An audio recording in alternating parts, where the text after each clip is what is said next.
And look out for the flashbang, man. Sega really needs to add a dark mode to this website already. Hey, what's going on everybody? Welcome back to the channel. So we're going to be doing a patch notes rundown here for September 30th maintenance 2025, and this update will be going live for October 1st. So they posted this info on the website.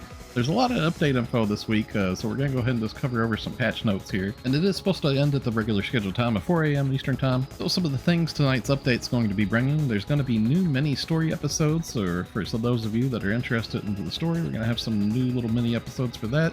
We're also going to be having the level cap raised and also the new EX style system, which I know a lot of people are looking forward to. So here's a little bit of a heads up. If you haven't yet, try to get your character as close to level cap as you can to where you don't get your EX cube quite yet.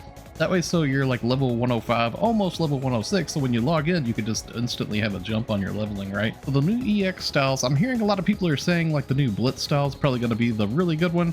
So I guess we'll have to wait until the update's live to see for sure which one everybody kind of goes towards, but I hear that one's going to be like overall probably one of the best ones. I'm looking forward to trying this stuff out myself. We're also going to be having the Crimson Realm back in the Kavaris region, so that's going to be pretty much our playable content for the week. A lot of us are going to be going and doing like Crimson Realm.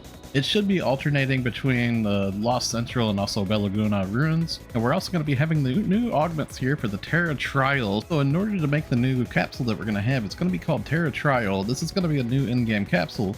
And in order to get a hold of this, you're going to have 10 Giga Trials, which those are pretty common. You should have a lot of those just from farming like Ultrarum and stuff like that.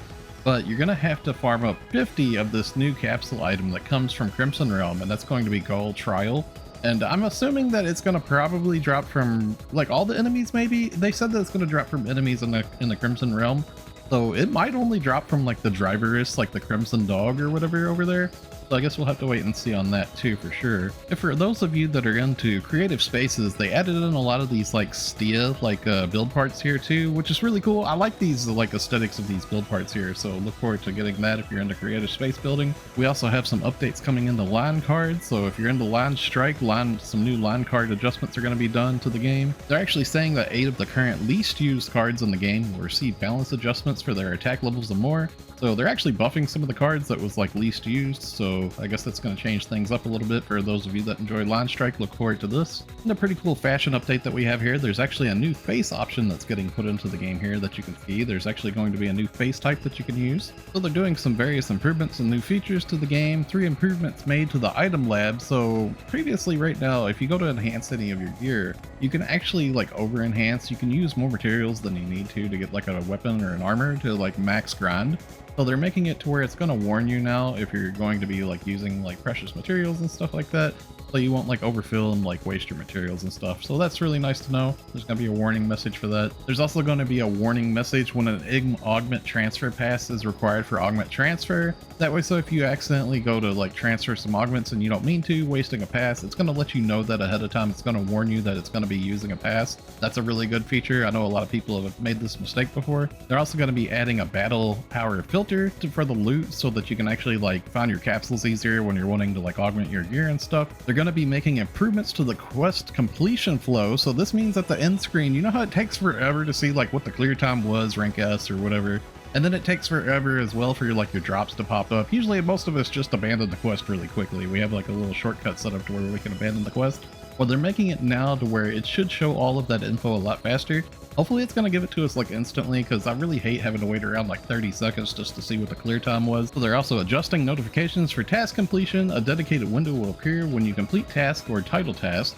So it will display both completed task info and rewards so that you can keep track of them better. Now this one's actually pretty huge. You all know on this channel, I do a lot of reminders on things expiring, right? So they're actually making it to where they're doing improvements to items with expiration dates. Whenever you log in, if there's something that's going to be expiring soon, they're actually going to like have a little pop-up that tells you like, hey, this is expiring soon, you should use this. I think that's huge. That's really good. Something else really cool is going to be inventory and storage can now be opened inside of the salon. So I don't know if y'all was aware of like how useful this is, but if you sat in the salon for like hours making an edit to your character, and then you go to leave the salon only to find out that you don't have a salon pass or color change pass or whatever on you, that really sucks, right? You have to like make a save slot, leave the salon, go grab your passes, re-enter the salon, load your save slot, and then exit the salon again. Well, now you won't have to do that anymore. Now you can just access the storage to pull your passes out right away, which is really useful. So they're also making it to where scratch tickets and reward box medals can be used from storage too, so you don't have to actually pull those out in order to use those. So that's really nice as well. And for anybody that's into like screenshotting and stuff, if you don't like that dimensional rip that's been added into like you can see it from all over the map really. If you don't like seeing that dimensional rip that's for the outer realm, you can actually hide that now with a text command. So we're also going to be having a AC Revival Scratch for PSO2 Day. We're having a Rewind Collection October 25.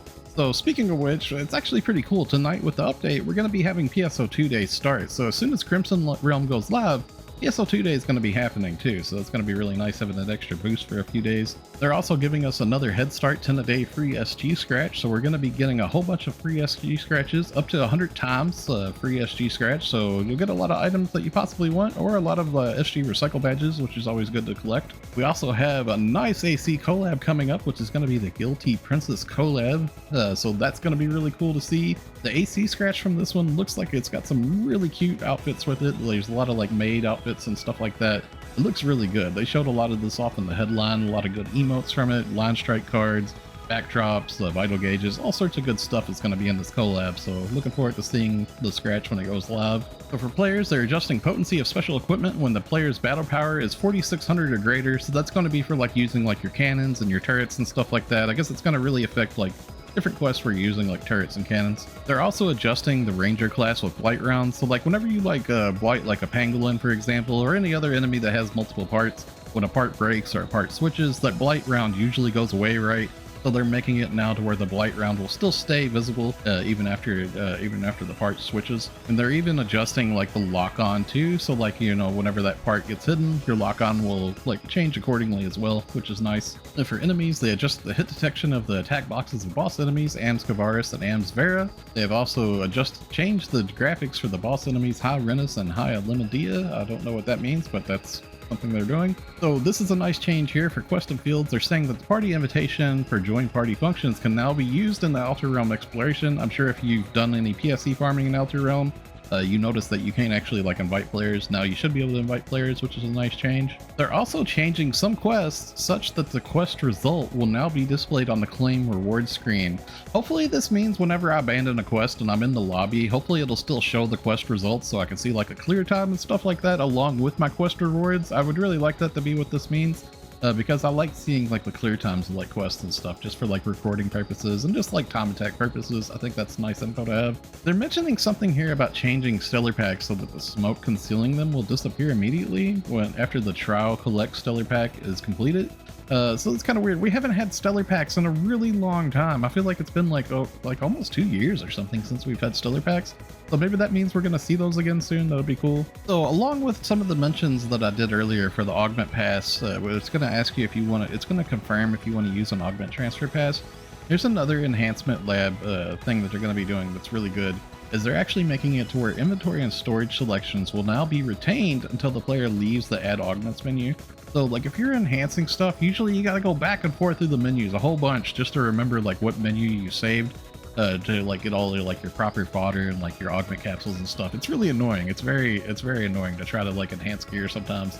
So this is a nice little quality of life that should make that a little bit easier. And they have all these new sort options that's going to be for the augments menu there instead of the enhancement lab 2 for battle power, potency, damage resistance, potency floor increase, HP, and PP. So you'll actually be able to like sort by like potency, which is really nice. So if you just want to add like the most powerful capsules you can just select potency and you'll see all of that stuff to add to your gear.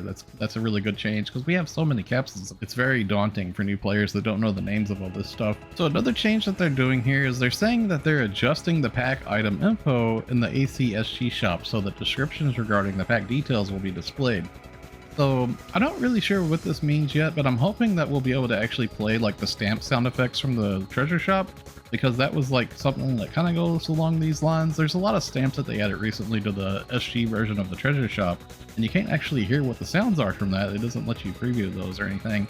Now when it comes to like most AC shop like items, you can actually, there's already been like a thing where you can preview those packs. I show that off usually in my videos, where it's like in the key guide down in the bottom right, usually you can see like an open pack details like option down there.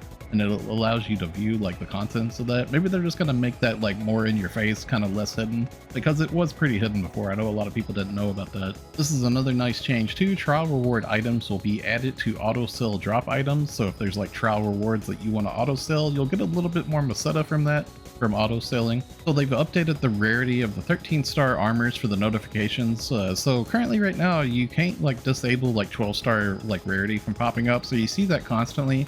Now you'll be able to actually bump it up to 13 stars, so you won't see that gold flash from the 12 stars any longer if you don't like seeing that. They are doing a little bit of a change for item placement and display of stats and stat information and item details, so I'm pretty curious to see what that's actually going to be like whenever this update goes live. So here's another really nice change that we have that's coming. So they're updating the Arcs Record badge camos trade that you can get, and they're actually adding in the CV versions of the crest weapons. So like all three of the different series, like we have like the Gem series, like the Rose series, and also like the Blade version series. You notice there's like three different like weapon styles for like the crest series, and they're actually putting those in the Arc Record badge exchange shop, all three of them with CV. So that's pretty huge. That's actually really cool. Okay, so earlier in here I was mentioning to y'all that we're going to be having a chat command for like hiding the dimensional rift that you see in the background. If you want to hide that for like screenshots or just for your general like aesthetic pleasure, you'll be able to actually use these chat commands here. So the chat command is going to be /background space dimension ripper and then space off or on. Either one of these will make it either hide or show. You can see that here on the screen. I'll have that typed out on the screen here in big text for y'all so you can see it too, and also typed out in the video description below so y'all can just copy paste it into your shortcuts or something if you want to. So they're also doing some updates to the easy photo mode. There's been like a lot of issues when like you go in and out of the easy photo mode. It doesn't keep like the direction that your character's face like points towards, and also like the angle that you have like your face facing towards and stuff like that. So they're making it to where you'll be able to like toggle off and on between those settings now, so you'll be able to keep that for easier screenshots. They've also updated adding more selectable emotes to the victory performance settings, so that's cool. You have some more victory poses for those end screens. They also added something in here for blast animation camera to the camera and animation settings in the options. And they're also adding the after blast to the auto chat settings. So I don't know what after blast is. I think that might be a part of the EX styles perhaps. So I guess you'll be able to toggle that on and off a little bit. So there is a little bit of a confirmed issue. It's kind of funny, we have this issue and this hasn't even went live yet. The max HP up effect granted by the address EX style skill address absorption is sometimes not retained when proceeding to the next floor in certain quests. So keep in mind if you do use that EX style, that will be a bug. And there is also a bug where title tasks for some high-ranked sectors cannot be accepted correctly. Okay, and the last thing we have in the patch notes here is we have some compensation of 20 star gems from an error that they had previously with the prize list for the daily free SG scratch. So all players get 20 star gems. Ooh. But anyways, that's going to wrap it up for the patch notes rundown. I'm really looking forward to the update tonight, so I wanted to do a little bit of a patch notes rundown here. I know this is a pretty big update with a lot of stuff going on, so I figured I'd just kind of knock it out a little bit early here so I'll get you all some info. Let me know down in the comments below if y'all enjoyed the video, and if you're looking forward to the update like I am. If you enjoyed the video, like rating's always appreciated, and if you're new here, be sure to subscribe for more if you haven't already. Thanks a lot for watching, everybody. Stay safe and have a wonderful day, friends. I'll see you all in the next one.